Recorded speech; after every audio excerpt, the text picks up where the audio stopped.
নবাব সিরাজউদ্দৌলাকে যখন বন্দি করে টেনে হিঁচড়ে নিয়ে যাওয়া হয়, তখন অসংখ্য মানুষ হাঁ করে নীরব দর্শকের মতো সেই দৃশ্য উপভোগ করেছিল।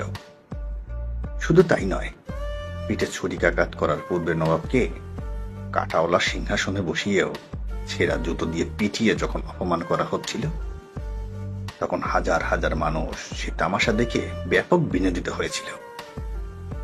মাস সাইকোলজিটা একটু খেয়াল করে দেখুন। এই জাতি 200 বছরের গোলামি সাদরে গ্রহণ করেছিল ওভাবেই। একটা মজার তথ্য দেই, লর্ড ক্লাইভ তার ব্যক্তিগত ডায়েরিতে লিখেছিলেন, নবাবকে যখন ধরে নিয়ে যাওয়া হচ্ছিল, তখন দাঁড়িয়ে থেকে যারা এসব প্রত্যক্ষ করেছিল, তারা যদি একটি করেও ঢিল ছুটত, তবে ইংরেজদের করুণ পরাজয় বরণ করতে হতো। আরো চমকপ্রদ তথ্য হচ্ছে, প্রায় 10,000 অশ্বরোহী, 30,000 পদাতিক এবং অসংখ্য কামান গোলা বারুদ সহ সুসজ্জিত সেনাবাহিনী নিয়েই পলাশী ময়দানে এসেছিলেন নবাব সিরাজউদ্দৌলা। কিন্তু তার বিপরীতে লর্ড ক্লাইভের সৈন্য সংখ্যা ছিল মাত্র 3,000, যার মধ্যে 900 জনই ছিল হাতে পায়ে ধরে নিয়ে আসা শৌখিন ব্রিটিশ অফিসার, যাদের অধিকাংশেরই তলোয়ার ধরার মতো সুপ্রশিক্ষণ ছিল না।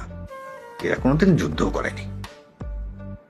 এত কিছু জেনেও রবার্ট ক্লাইভ যুদ্ধে নেমেছিলেন এবং জিতবেন জেনেই নেমেছিলেন, কারণ তিনি খুব ভালো করেই জানতেন, একটি হীনমন্য ব্যক্তি স্বার্থলোভী দ্বিধাগ্রস্ত জাতিকে পরাস্ত করতে খুব বেশি আয়োজনের প্রয়োজন নেই।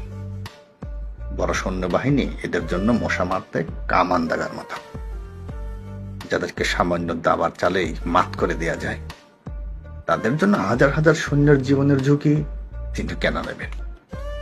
এছাড়াও মির্জাফরকে যখন নবাবের টোপ গিলানো হয়, রবার্ট ক্লাইভ তখনই সিদ্ধান্ত নিয়ে নেন যে সিরাজকে পরাজয় করার পর এই বদমাইশটি সহ বাকিগুলোর পরিণতিও তাদের নবাবের মতোই হবে, এবং হয়েছেও তাই। ইতিহাস সাক্ষী দেয়, মির্জাফর, উমি চান, রায়বল্লভ, ঘষ্টি বেগম সহ প্রত্যেকটি বেইমানের করুণ মৃত্যু হয়েছে। আসলে রবার্ট ক্লাইভ মির্জাফরের বেইমানের উপর ভরসা করে যুদ্ধ করতে আসেনি।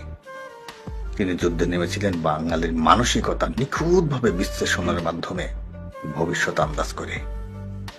তিনি জানতেন, যুদ্ধ শেষে জনসম্মুখে নবাবকে হেনস্থা করলে এই জাতি বিনোদনে দাঁত কেলাবে কিংবা হা করে চেয়ে চেয়ে দেখবে। তাই বিনা দ্বিধায় সার্টিফিকেট দেয়াই যায়। বাঙালি জাতির মানসিকতা সবচেয়ে নিখুঁতভাবে মাপতে পারা ইতিহাসের প্রথম ব্যক্তির নাম রবার্ট ক্লাইভ।